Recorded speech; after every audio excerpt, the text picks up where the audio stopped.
तो हम लोग पढ़ रहे हैं तत्पुरुष समास के भेद। किसके भेद पढ़ रहे हैं? तत्पुरुष समास के भेद हम लोग पढ़ रहे हैं बच्चों। तो कौन कौन सा भेद होता है तो मैंने बताया। अब कर्ता ने तो होगा नहीं, कर्ता ने नहीं होगा, तो आपका पहला तत्पुरुष क्या होगा? कर्म को होगा, यानी कर्म होगा। और कर्म का परिसर्ग क्या होगा? परिसर्ग यानी चिन्ह को, कर्ता ने कर्म को। तो यानी आपका जो कर्म तत्पुरुष होगा, अरे कर्म तत्पुरुष होगा, इसको आप बोलोगे कर्म तत्पुरुष, यानी तत्पुरुष का भेद है। तो ये क्या है? कर्म तत्पुरुष। तो ये जो कर्म तत्पुरुष है बच्चों, तो कर्म तत्पुरुष का आपका परिसर्ग चिन्ह क्या हुआ? हो। कर्ता ने तो होगा नहीं, कर्ता ने नहीं होता है तत्पुरुष समास में, तो आपको क्या होगा? को, कर्म को। तो ये हो गया कर्ता ने कर्म को। अब हमारा होगा करण, करण से, यानी करण तत्पुरुष होगा यहाँ। और इसको हम क्या लिखेंगे? करण का परिसर्ग क्या है? से के द्वारा, यानी के द्वारा भी यहाँ लिखा जा सकता है। यानी जो काम से भी करेगा वही चीज आप, तो अब जैसे कह रहे मैंने पेन से लिखा या मैंने पेन के द्वारा लिखा, बात तो वही होगी ना कि मैंने पेन से लिखा और मैंने पेन के द्वारा। तो ये दोनों परिसर्ग इसके बनते से के द्वारा। अब हमारा तीसरा यहाँ हो गया संप्रदान। हाँ, संप्रदान तत्पुरुष, संप्रदान तत्पुरुष। हाँ बेटा, संप्रदान तत्पुरुष में हमारा क्या होगा? के लिए, के लिए। तो ये हमारा संप्रदान तत्पुरुष हो गया। अब हमारा हो गया चौथा तत्पुरुष, यहाँ क्या होगा? आपादान होगा, आपादान तत्पुरुष। हाँ, तत्पुरुष। तो आपादान तत्पुरुष जो होता है बेटा, ये अलगाव की स्थिति में होता है। क्या होता है? यानी कोई वस्तु जब अलग हो रही है, जैसे बच्चा पलंग से गिरता है तो बच्चा क्या हुआ? पलंग से अलग हो रहा है। पत्ते पेड़ से गिरते हैं या पेड़ से पत्ते गिरते हैं तो पत्ते क्या हो रहे हैं? अलग हो रहे हैं। लेकिन जरा ध्यान दीजिएगा, यहाँ हम लोग कंफ्यूज होते हैं, यहाँ बच्चे कंफ्यूज हो जाते हैं। यहाँ जब एकदम से अलगाव हो, अलगाव इस प्रकार का कि फिर मिलना ना हो, अलगाव इस प्रकार। अब बच्चा घर से विद्यालय जाता है तो यहाँ कतई अपादान तत्पुरुष नहीं होगा। अगर ये हो रहा है अपादान कारक नहीं होगा, अगर ये बोला जा रहा है कि बच्चा विद्यालय से घर जाता है या घर से विद्यालय जाता है, तो यहाँ किसी भी कंडीशन में आपका अपादान नहीं बनेगा। ये आपका क्या होगा? करण ही होगा, क्योंकि वो कार्य जारी रहेगा। वो रोज विद्यालय जाएगा, रोज विद्यालय से घर आएगा, वो कार्य कर रहा है, यानी वो साधन का उपयोग कर रहा है। ठीक है ना? तो बच्चा विद्यालय जाएगा, फिर विद्यालय से घर आएगा। अगर दिया जा रहा है तो अलग तो हो रहा है, बच्चा विद्यालय से घर जाने का कार्य कर रहा है या घर से विद्यालय जाने का कार्य कर रहा है। लेकिन क्या है? कंडीशन ये है कि बच्चा गया है 4-6 घंटे में, 8 घंटे में, फिर घर आएगा, फिर दूसरे दिन फिर विद्यालय जाएगा, तो कार्य कर रहा है। तो यहाँ करण तत्पुरुष हो जाएगा आपका, यहाँ अपादान नहीं होगा। अपादान तत्पुरुष या अपादान कारक वही होते हैं बच्चों जहाँ बिल्कुल अलगाव की स्थिति रहती है। अब बच्चा छत से गिरता है तो बच्चा छत से गिर गया यानी अलग हो गया। देश से निकाला, देशद्रोह, अगर देशद्रोह है तो देश से द्रोह कर लिया है, यानी देश से द्रोह किया है, देश से उसको निकाल के भगा दिया गया है। ठीक है ना? तो इस तरह से आपके यहाँ अपादान तत्पुरुष होंगे। क्या होंगे? अपादान तत्पुरुष। अब अपादान के बाद आपका आता है संप्रदान हो गया, अपादान हो गया, यहाँ संबंध आएगा। क्या आएगा? संबंध तत्पुरुष, संबंध तत्पुरुष। और संबंध तत्पुरुष के बाद बच्चों आपका आएगा अधिकरण। यही इतने आपके कारक होते तत्पुरुष के। अधिकरण तत्पुरुष कौन सा तत्पुरुष होगा बेटा? अधिकरण तत्पुरुष होगा। यानी ये आपके हो गए कारक के भेद। गिन डालिए कुल कितने हुए? 1 2 3 4 5 6। अब ये 6 ही होते हैं। तत्पुरुष समास के कितने भेद होते हैं? तत्पुरुष समास के कितने भेद हुए हैं? 6। तो ये आपके क्लियर हो गए तत्पुरुष समास के भेद। ये आपका एक टॉपिक क्लियर हो गया कि तत्पुरुष समास के कितने भेद होते हैं। अब हम बात करेंगे पहले तत्पुरुष का, कर्म तत्पुरुष, ठीक है ना। यानी कर्ता के द्वारा जो कार्य किया जाता है, ठीक है ना, और कार्य का जो परिणाम होता है वही तो कर्म होता है, ठीक है ना। यानी कर्म तत्पुरुष का प्रयोग करेंगे। अब इसका चिन्ह क्या है? को। अब राम ने रावण को मारा। एक सेंटेंस देखिए, मैं उदाहरण दे रही हूँ। राम ने रावण को मारा। तो यहाँ कर्ता ने है, यानी कर्ता कौन है? राम है। कर्ता कौन है? राम। और राम के द्वारा कर्म क्या हुआ? रावण को मारने का ना, यानी क्रिया का कर्म क्या है? रावण है, ठीक है ना।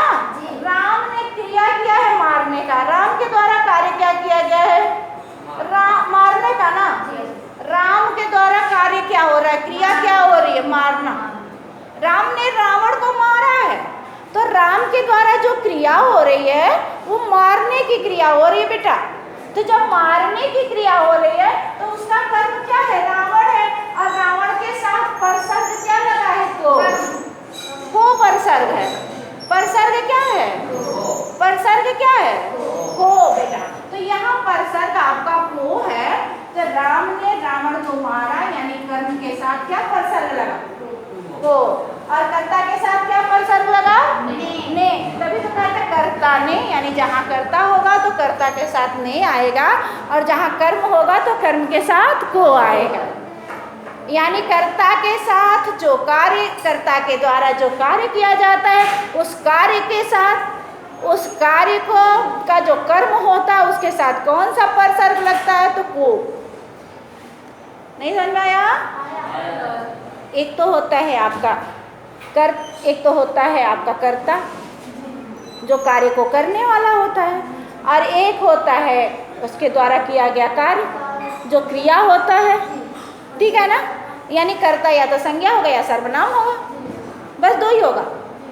फैक्टली कर्ता क्या होगा? या तो संज्ञा होगा या सर्वनाम होगा। और कर्ता के द्वारा जो कार्य किया जाता है वो क्या है? क्रिया है। और उस कार्य का जो कर्म होता है, यानी परिणाम होता है, वो क्या है? कर्म। अब कर्म जहाँ होगा, अब जैसे मैंने श्याम को पत्र दिया, मैंने श्याम को पत्र दिया, तो मेरे द्वारा कर्म क्या हुआ?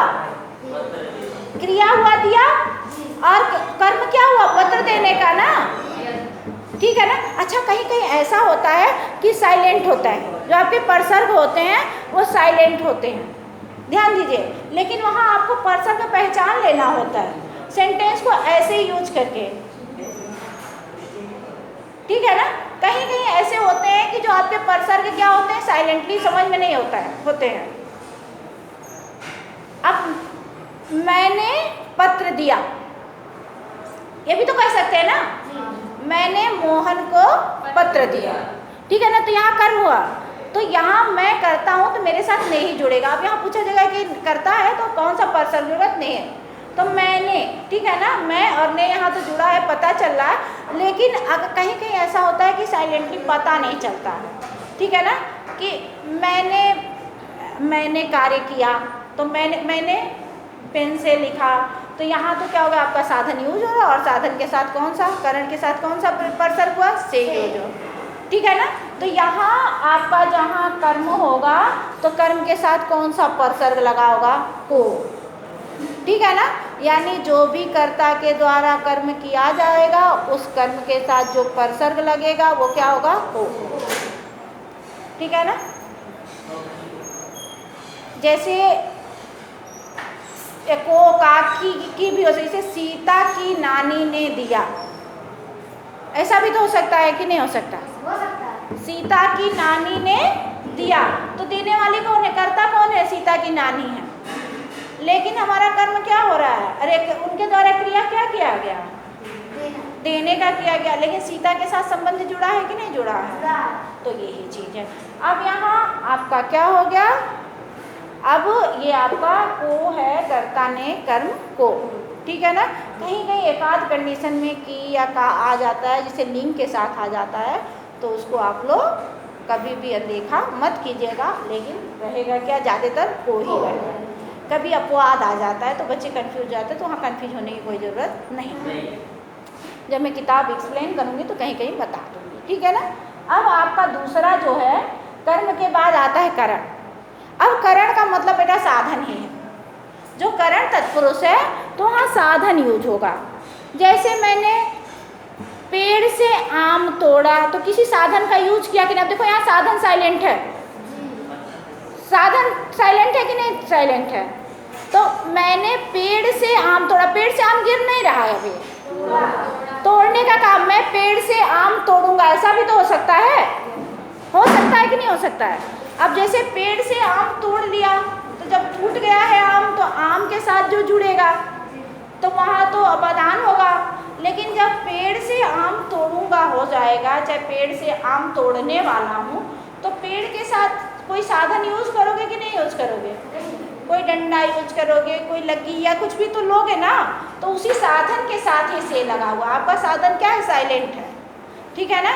अब जब आपने कहा कि मैंने इस लकड़ी से आम को तोड़ा, तो लकड़ी साइलेंट थी कि नहीं थी, थी ना, आपका साधन साइलेंट था। तो यहाँ करण का मतलब ये होता है साधन, यानी जिस साधन का हम लोग कार्य करने के लिए प्रयोग करते हैं वो क्या होता है, करण।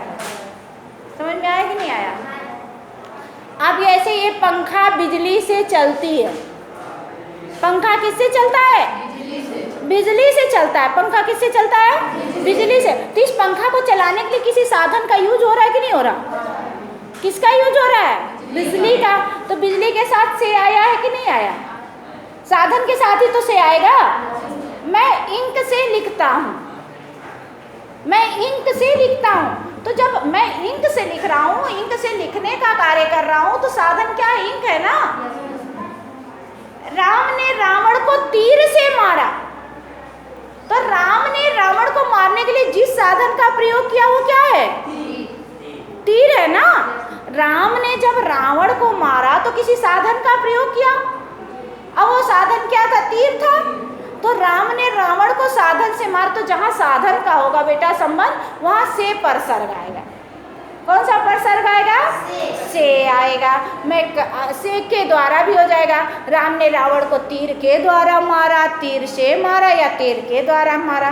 तुलसी रचित, उदाहरण ले लो, तुलसी रचित, तो तुलसी द्वारा रचित, तुलसी के द्वारा रचित। तुलसी रचित से क्या होगा, हम लोग जो समास विग्रह करेंगे, मान लो दे दिया हमने कि तुलसी रचित, तो तुलसी रचित का समास विग्रह क्या होगा, तुलसी के द्वारा रचित।